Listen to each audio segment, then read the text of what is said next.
일어나셔서 사무엘하 12장 1절로 12절까지 말씀을 합독으로 봉독하겠습니다.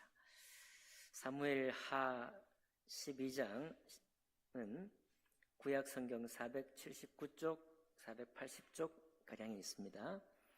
사무엘하 12장 1절부터 12절까지 말씀 함께 합독하겠습니다. 여호와께서 나단을 시작.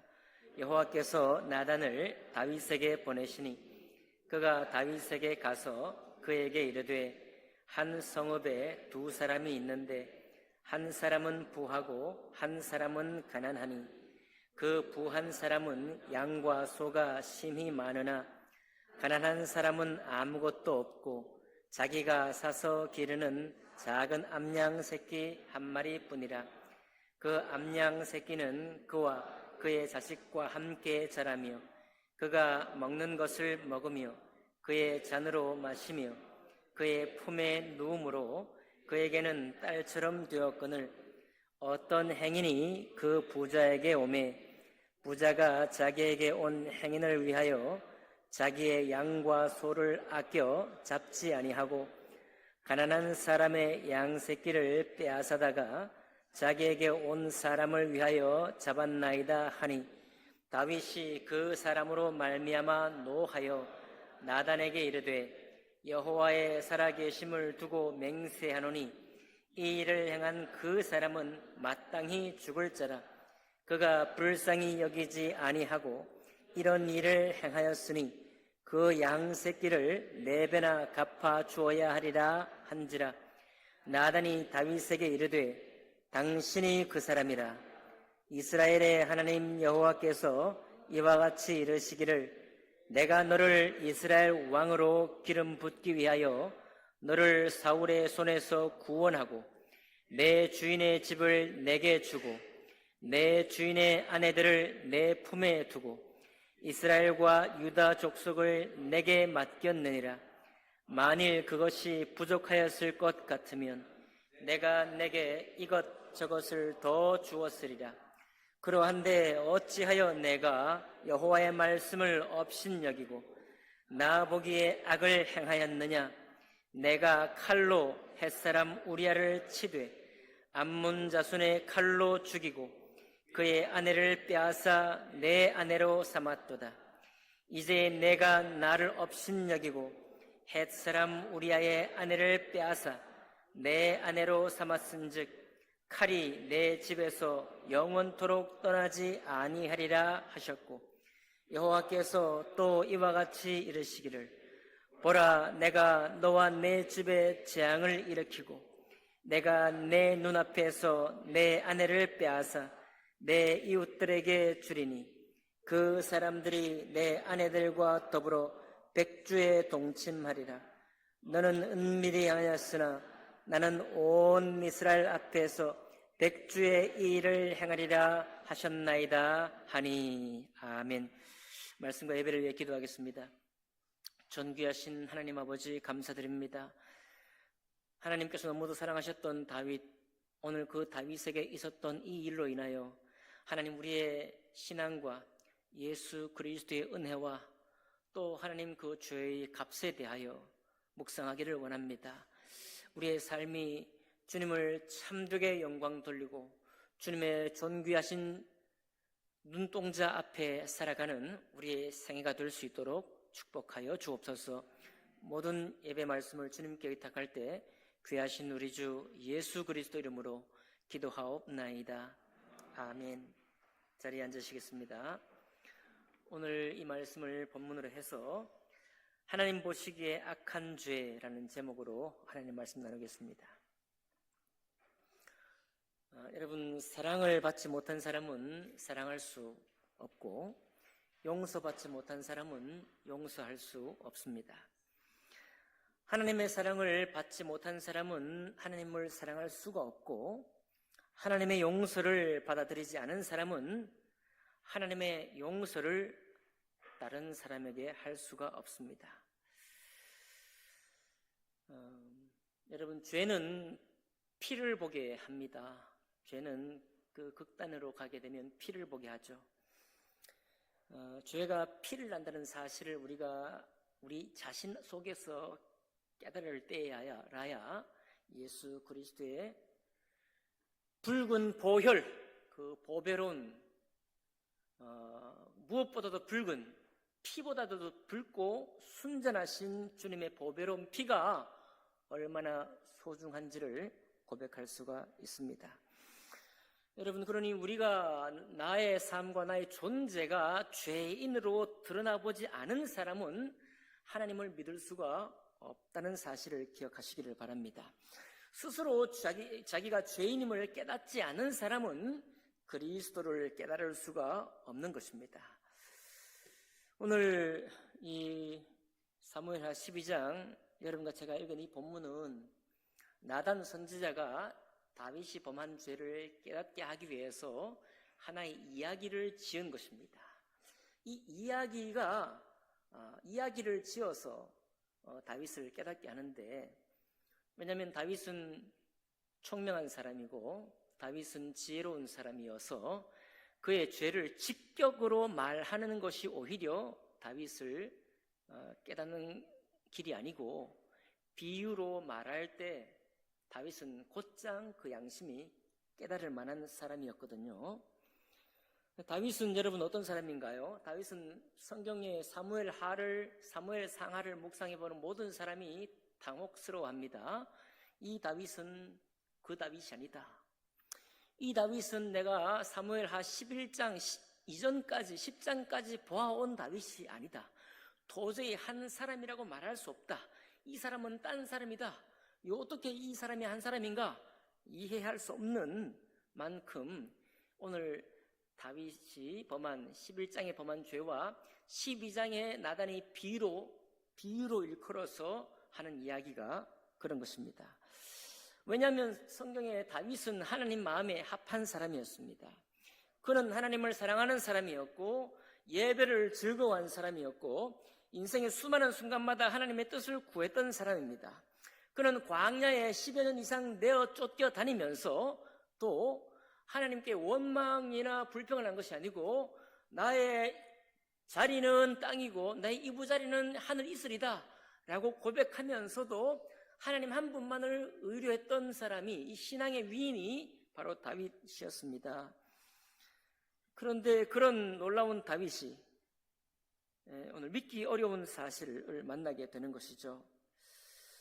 그토록 하나님께 가까웠던 다윗이 하나님이 보시기에 악한 죄를 범했다는 것입니다.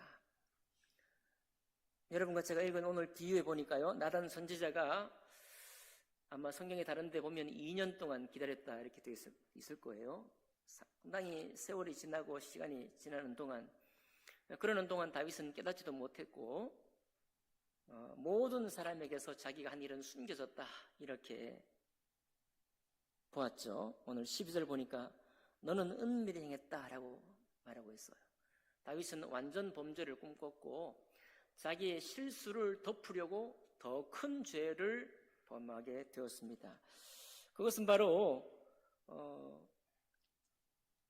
다윗이 이제 강건해져서 이제는 부하들만 전장에 보내어도 되는 여유가 있었습니다. 자기는 왕궁에 있고 여유가 없었다면 자기도 싸우러 갔겠죠. 그런데 여유가 있었습니다. 권력이 탄탄해졌고 어느 정도, 그래서 자기는 왕궁에 있고 요압 장군을 비롯한 자기의 부하들만 전장에 가 있을 때 다윗이 왕궁을 왔다 갔다 거니는 가운데에서 어떤 여인을 보게 된 것이죠. 목욕하는 여인의 모습을 보게 되었고 그 여인이 심히 아리따운 것을 다윗이 목격하게 되었습니다. 그리고 그 여인을 왕궁으로 불러들여서 그와 관계하고 이제 아무 일도 없었으면 좋았을 텐데 그 여인이 임신을 했습니다. 임신한 것을 가리우려고 이제 큰일 난 것이죠. 나중에 알고 보니 이 사람은 지금 전쟁을 열심히 치르고 있는 장군 우리아의 아내였던 것입니다. 전장에 있으니 임신을 할 조건이 안 되는 것이죠. 그래서 다윗은 어떻게 합니까?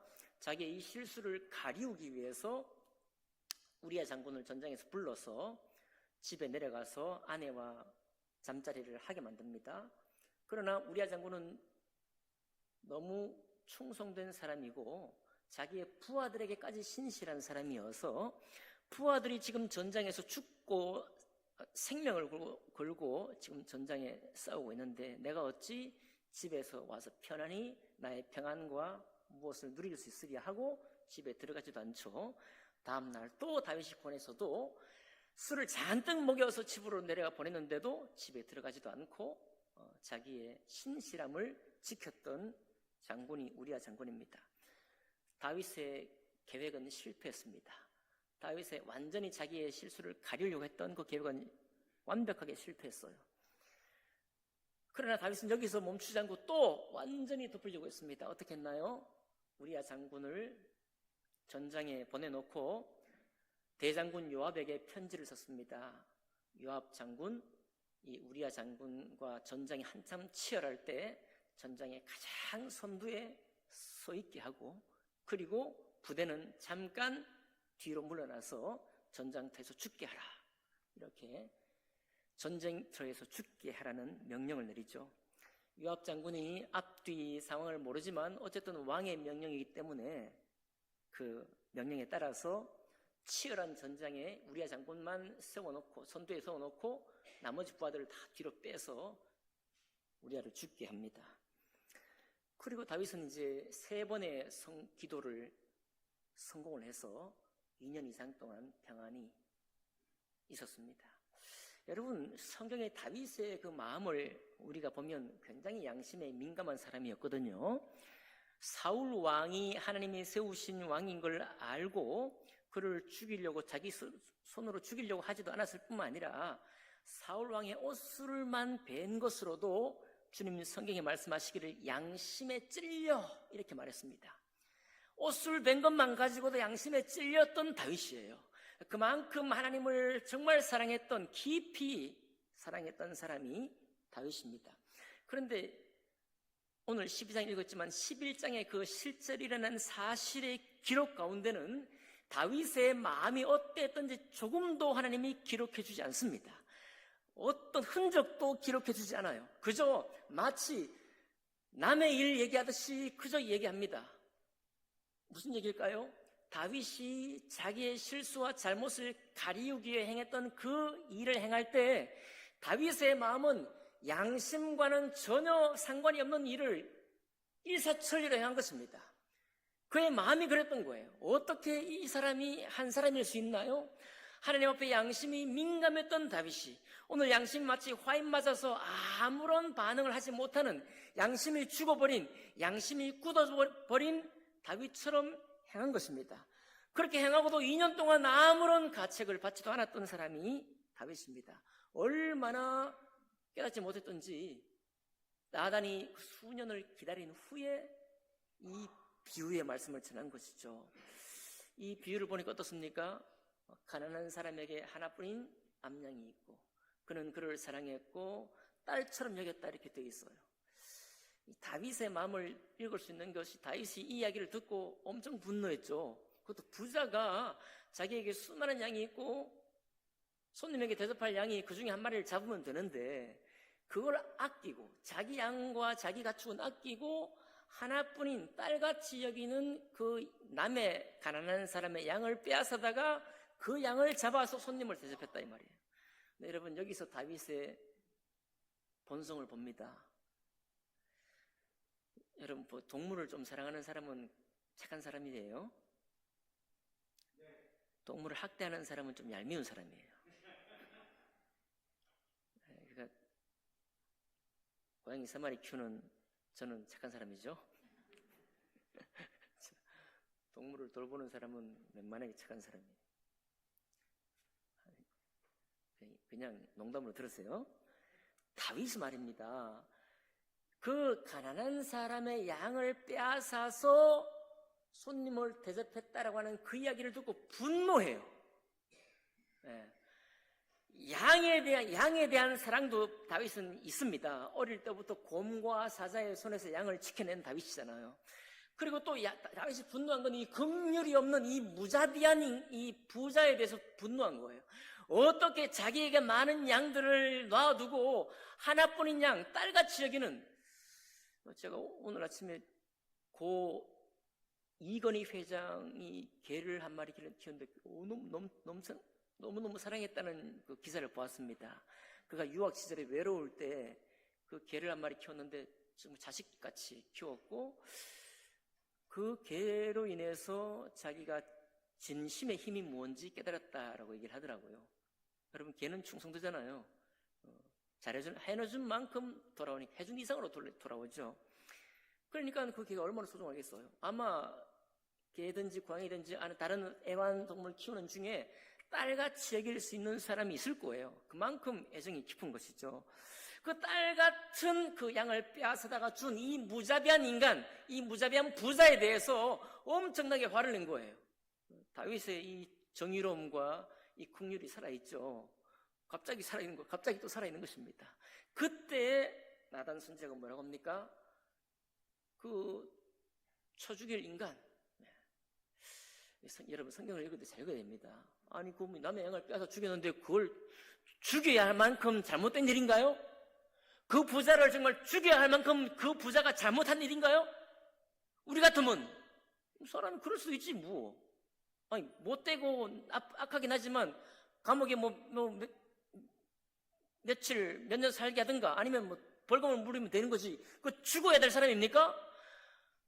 여러분, 그러니까 우리가 하나님의 선과 하나님의 의로움을 바라보는 수준을 높여야 돼요. 그냥 웬만하게 우리 인생사를 가지고 하나님의 일을 자꾸 이해하려고 하면 이해가 안 됩니다. 다윗은 분명히 말하고 있습니다. 죽어야 된다 이거예요. 죽어야 된다. 그렇게 무자비한 사람은 죽어야 마땅하다. 아멘인가요?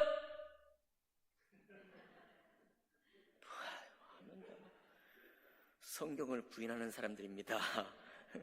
아멘 하셔야 돼요. 죽어야 된다고 하고 있는 거예요, 지금. 죽어 마땅하다고 말하고 있잖아요. 그런데 그때 선지자 나단이 뭐라고 합니까?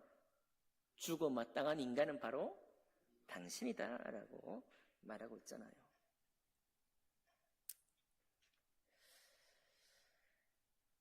여러분, 이것이 우리의 다윗을 통해서 우리가 굉장히 놀라는 하나의 그런 사건입니다. 여러분과 저도 웬만큼 선해요.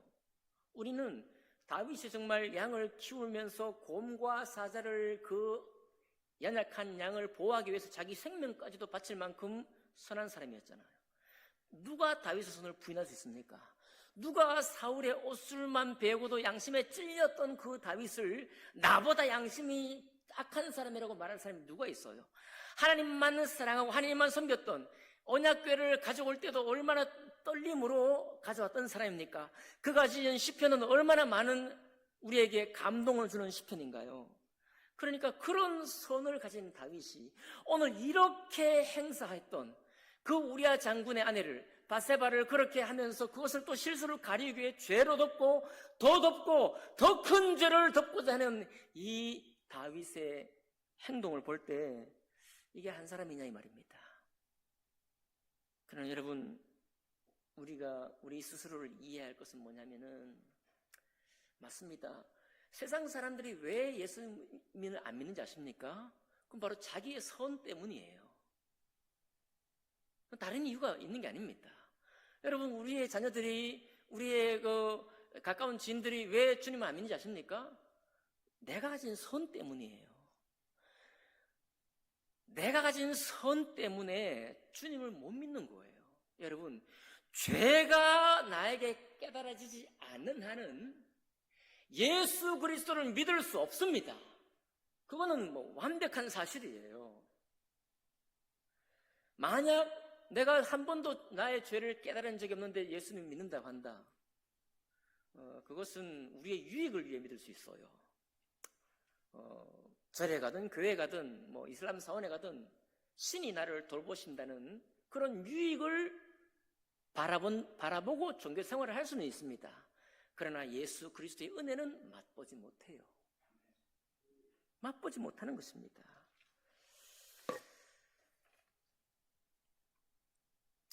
다윗을 통해서 우리에게 뭘 알게 하십니까? 다윗이 쳐 죽일 놈이다 이런 얘기가 아니라, 나도 그런 존재구나.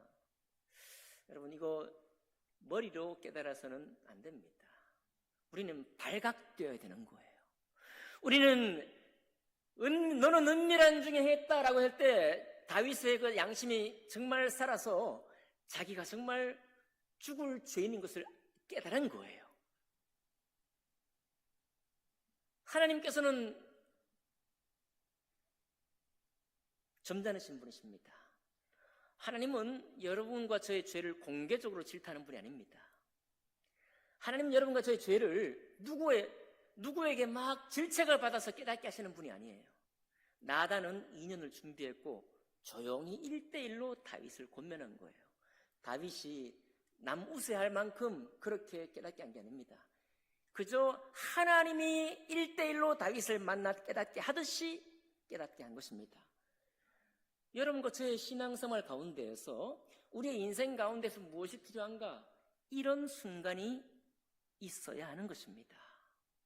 이런 순간이 있어야 되는 거예요. 내가 주님의 죄악 가운데 발견돼야 합니다. 내가 주님 앞에 죄인인 것이 발각돼야 되는 거예요. 다른 사람에 의해서가 아니라 나의 양심이 어느새 금방 깨닫는 것입니다. 누구는 이렇게 막 다윗처럼 막 살인까지 하고 누구를 아내를 빼앗고 이런 큰 죄가 아니어도 그 양심에 문득 깨닫는 마음이 있어서 내가 죄인이구나, 이러구나 깨달을 수 있습니다. 누군가는 그렇게 깨달을 수 있어요.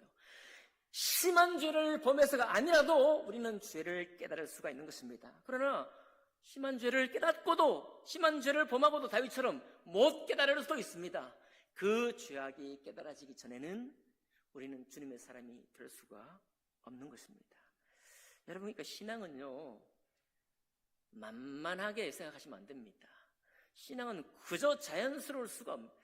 신앙은 단절되는 것입니다. 신앙은 이전에 선했던 나, 지금도 내가 신앙생활을 하지 않더라도 누군가에게 나는 선한 존재예요. 그렇습니까? 여러분과 저를 알고 있는 어떤 누군가에게는 저 사람은 정말 좋은 사람이에요. 어디 가도 저 사람은 법 없이 살 수 있다고 일컬음을 받을 수도 있는 사람입니다.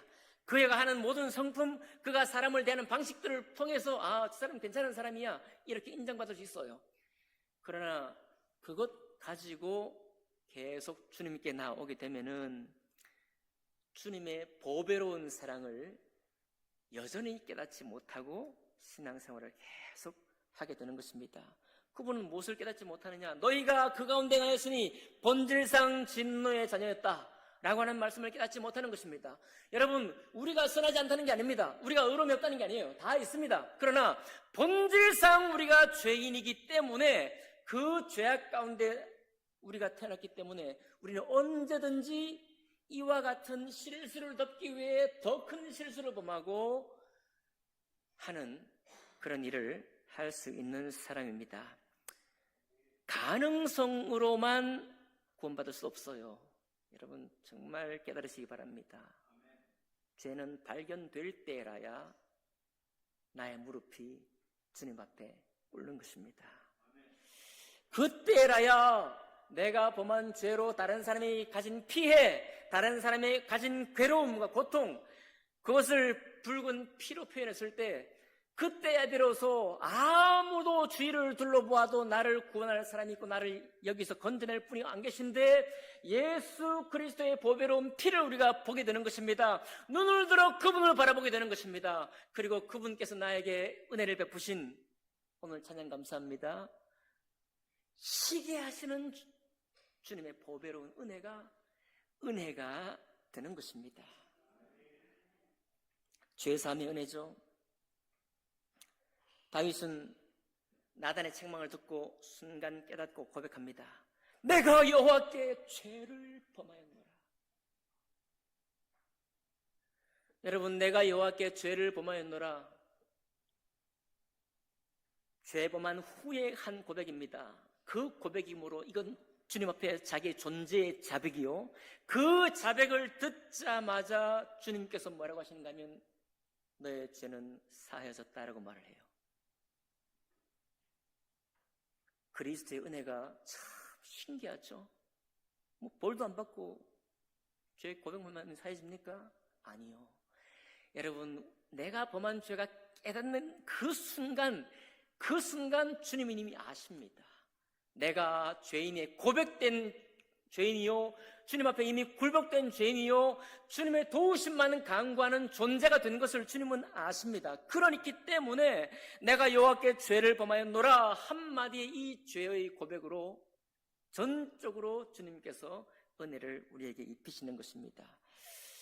하나님이여 내 속에 정한 마음을 창조하시고 정직한 영을 새롭게 하소서라고 다윗이 고백했는데요, 사람은 스스로 만들 수 없는 거예요. 오직 주님께로부터, 주님의 자녀로 거듭난 사람에게 주님의 영이 공급해 주시고 주님께서 우리를 새롭게 하심으로 내 영은 계속 새로워질 수가 있는 것입니다. 사람은 만들 수 없는 기적이에요. 그 죄가 발견되었을 때 만난 주님이 내 영혼을 홀가분하게 만들어줍니다. 우리의 영혼을 비로소 자유함 가운데로 인도하는 거예요. 어떤 분이, 어떤 사람이 그랬다고 합니다. 하나님이 나에게 기적을 보여주지 않으니 난 하나님 못 믿겠다. 여러분,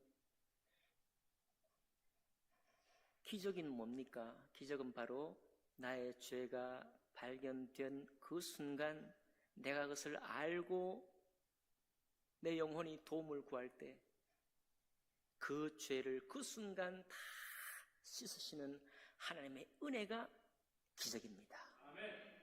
말로 설명할 수 없고 세상의 어떤 이야기로도 이런 이야기를 쓸 수가 없는 것이 성경에 기록되어 있는 것입니다. 그러나 여러분, 오늘 메시지는 여기서 끝나지 않습니다. 하나님께서 우리를 죄악 가운데 건져내셔서 하나님의 사람으로 인도하십니다. 그러나요, 여러분 잊지 말아야 될 것은 뭐냐면 죄의 결과는 감당해야 합니다. 재밌는 거예요. 좀 약간 착각하시면 안 되는데요, 죄의 결과 때문에 여러분과 제가 죽어야 되는데 예수께서 죽임을 당하셔야 했던 것입니다. 주님께서 죽임을 당해야만 사함을 받는 존재로 우리를 이끄셔야 했기 때문에 주님이 죽으신 것은 그냥 죽으신 것이 아니라 우리의 죄의 결과로 그 값을 담당하셔서 죽은 것입니다. 이것을 오늘 사무엘하는 잘 말씀합니다. 사무엘하 12장 이후에는 어떤 내용이 나는지 아십니까? 다윗아, 내가 너에게는 죄를 묻지 않겠다. 그러나 너의 가정에는 끊임없이 칼로 상할 것이다 예언하신 거예요. 그래서 여러분, 사무엘하 12장 이후부터는 다윗의 집안이 풍비박산이 나기 시작합니다. 다윗의 집안에 암몬이 다말을 배달한 여동생을 범하고 그 다말의 오라버니인 압살롬이 암논을 죽이고, 압살롬은 이제 나중에 도망가서 헤브론의 왕이 된 이후에는 이스라엘의 모든 마음들을 다 빼앗아서 자기가 이스라엘을 통치하려고 합니다. 그런 후에 다윗과 압살롬이 전쟁을 하게 됩니다. 결국은 다윗은 압살롬을 죽기를 원치 않았지만 압살롬은 요압의 장군의 군대의 손에 죽임당하고 맙니다. 이것이 다윗 가문에 있었던 일입니다. 여러분, 그러나 이상하게 생각하지 마십시오. 우리가 실수하면 실수한 대가는 반드시 돌아옵니다. 아멘이죠? 내가 빚을 졌습니까? 빚 졌으면 빚 갚아야 됩니다. 맞나요? 내가 다른 사람에게 상의를 입혔으면 감옥 가야 되는 거예요. 이것을 주님의 은혜 입은 우리가 피할 수 있나요? 그럴 수 못합니다. 이것은 뭘 말합니까? 이 세상의 통치 원리도, 이 세상의 정의 원리도 여전히 살아 있습니다. 다윗도 마찬가지인 것입니다. 다윗이 잘못된 그 실수의 대가는 다윗의 후손들에게, 다윗 가문에게 영향을 미쳐야 했습니다. 여러분, 또 이렇게 얘기하니까 또 착각하지 마십시오. 죄는 대를 이어간다, 이렇게 또 생각하시면 안 됩니다. 이 이야기가 그렇다는 거예요. 이 이야기가 죄가 낳는 일이, 그 값이 얼마나 중한가, 얼마나 위중한가를 우리에게 보여준다는 그런 말이에요. 그래서 은혜를 알고 은혜에 깊어진 사람일수록 다른 사람에게 사과할 수 있습니다. 내가 여러분 은혜 입었다고 잘못 안 합니까? 여러분과 제가 하나님의 사람이 되었다고 죄 안 짓습니까? 잘못할 때 오히려 나의 자존심은 주님께로부터 회복된 것이니 그분에게 내가 잘못했으면 잘못했습니다 말할 수 있어요. 죄 용서받지 못한 사람은 말하지 않습니다. 절대 사과하지 않아요. 절대 자기가 잘못했다고 말하지 않습니다. 내가 옳으니까요. 내가 옳은 사람이니까. 당신보다 옳을지 모르지만 하여튼 내가 옳은 사람이니까요. 여러분, 그러니까 하나님의 사람이 되었고 예수 그리스도를 믿는 사람이 되었을 때, 되고 난 후에 우리에게 나타나는 것은 뭐냐? 그 은혜를 감사하는 것이고, 아멘이죠? 그 은혜를 감사하는 것일 뿐만 아니라 다른 사람과의 관계를 더 잘 맺기를 소망한다는 것입니다.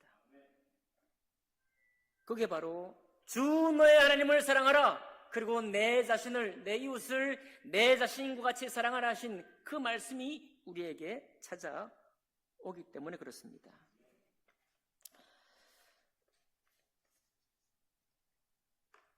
죽을 수밖에 없는 죄인, 그러니 여러분, 지옥 형벌이 성경에 기록되어 있는 것에 대해서 이상하게 여기지 마십시오. 죄는 반드시 대가가 있는 것입니다. 하나님의 은혜, 예수 그리스도를 통해서 온 이 하나님의 은혜를 거절한 존재, 하나님의 계시는 곳을 거절하는 존재, 하나님의 존재를 거절하는 존재가 하나님이 계시지 않은 곳에 가야 하는 것을 마땅히 여기시기 바랍니다. 사랑이 없는 곳에 떨어지는 것을 마땅히 여기시길 바라요. 하나님의 사랑을 거절한 존재요, 하나님을 거절한 존재입니다. 영원히 주님을 거절한 존재가 어떻게 주님이 계신 천국에 갈 수 있습니까? 가지 못하는 거예요. 하나님이 무자비한 것입니까? 그렇지 않아요. 하나님이 자비로우신 분이기 때문에 형벌의 지옥이 있고 놀라운 영광스러운 천국이 있는 것입니다. 뭐처럼요? 죄를 보면 이 땅에도 감옥이 있는 것처럼 영원한 감옥이 있는 것은 당연한 것입니다. 그런 우리가 믿을 때 깜짝 놀라서 믿는 거예요. 주님, 내가 아직 왜 죄인인지 잘 모르겠습니다. 그런 분 계시면 제가 늘 말씀드리잖아요. 그분의 기도 제목은 돈 좀 더 벌게 해주세요, 이게 아닙니다. 그분의 기도 제목은 우리 가정에 평화를 주세요, 그런 게 기도 제목이 아닙니다. 그분의 유일한 기도 제목은 하나님 아버지, 나의 죄를 깨닫게 해주십시오. 그게 기도 제목이어야 합니다. 그러면 주님께서 어느 때 어느 순간 여러분 양심을 들여다볼 일을 생기게 하시거나 지나간 일들 통해서 나의 죄인됨을 깨닫게 하시거나 하실 거예요. 그때 비로소 보이는 것이 예수 그리스도십니다. 교회가 뭐 어떻고 저쩌고 이런 알량한 말들에 여러분 휘둘릴 일이 아닙니다. 이런 은혜와 이런 구원은 오직 예수 그리스도 그 이름에만 있는 거예요. 그 이름, 나를 위해 대신 죄의 결과, 죄의 값을 담당하셔서 십자가에 죽으시기까지 온전한 순종을 하신 그분께 있는 것입니다. 여러분, 다윗이 너무 순종했지만 이 밧세바의 일로 큰 괴로움을 당했잖아요. 예수님께서 만약 40일 금식하시면서 3번의 마귀에게 유혹을 당신이 하나라도 저버리셨다면 우리가 구원받을 수 있겠습니까? 예수님께 십자가 오르셨는데 천군 천사를 불러 이 고통에서 나를 벗어나게 해야 되겠다 하고 자기 스스로 당신을 구원하셨더라면, 주님을 온전히 순종하지 않으셨더라면 온 세상 만민에 가득한 이 죄악에 대해서 그 값을 지불하지 않으셨더라면 여러분과 제가 구원받을 여망이 있나요? 아니요. 우리는 많은 사람들처럼 여전히 내가 가진 선만 믿고 나아갈 거예요. 그리고 다른 사람을 정죄할 것입니다. 나의 선을 보고 다른 사람을 정죄할 거예요. 우리 인생은 거기서 벗어날 수가 없는 존재인 것입니다. 그러면 여러분, 우리의 죄를, 오늘 이 말씀을 바탕으로 해서 죄를 직면하시기를 바랍니다. 죄를 깨달을 수 있기를 바라요. 또 하나는 여러분, 역도 선수는요 막 150kg 자기의 들 수 있는 한계를 항상 들죠. 160kg, 170kg. 근데 거기에 다 1kg만 얹어도 못 듭니다. 바벨을 던져버려요. 하나님의 선과 사랑도 그렇습니다. 아까 남의 양 빼앗아서 그 손님 대접한 걸 잘했다고 그래야지 그걸 주고 해야 되냐? 하나님의 선과 사랑의 무게, 하나님의 선과 사랑의 높이, 하나님의 선과 사랑의 넓이, 하나님의 선과 사랑의 길이, 하나님의 선과 사랑의 깊이가 그와 같은 것입니다. 여러분, 그러니 우리가 하나님의 선과 사랑을 책임지려고 애를 쓰고 있지만은 때로는 감당하지만 우리의 감당에 1kg만 더 얹어도 우리는 못해요. 그래서 우리가 성령의 도우심을 구하는 겁니다. 예수 그리스도 안에 거듭난 사람에게 주님의 영을 계속 공급해 주셔서 우리로 좀 더 감당할 수 있도록, 좀 더 주님의 선한 삶을 이루어갈 수 있는 사람으로 살도록 우리가 구하는 것입니다. 그리고 여러분, 죄를 직면할 뿐만 아니라 은혜를 신뢰하시기 바랍니다. 은혜. 하나님의 은혜는 그저 말하기 좋은 은혜가 아닙니다. 나의 영혼의 구원이 있고 나를 똑같은 나의 성품, 똑같은 이전의 선을 내가 가지고 있으면서도 완전히 하나님의 사람으로 거듭나게 하는 은혜가 주님의 은혜인 것입니다. 그리고 그 은혜 안에 들어오셔서 내 삶의 행동에 대해서도 책임 있는 사람으로, 왜냐하면요, 나의 자존은 주님께로부터 왔기 때문에 이미 나의 나됨은 주님께로부터 은혜를 이미 받은 존재이기 때문에 오히려 나의 행동과 나의 언행을 감당하려고 하는 힘이 우리 속에 생겨간다고 저는 믿습니다. 말씀 정리하겠습니다.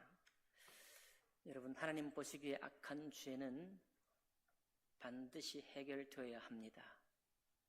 해결되지 못하면 내가 가진 선으로 세상을 정죄하면서 타인을 탓을 돌리면서 끝까지 살게 될 것입니다. 그러나 주님의 은혜를 받아 누리시고 하나님께서 나에게 보여주신 죄의 틈을 통해서 은혜로 나아가셔서 정말 이제는 죄 아래에서 자유를 얻고 홀가분해진 심령으로 사시는 여러분과 제가 되기를 주님 이름으로 축복합니다.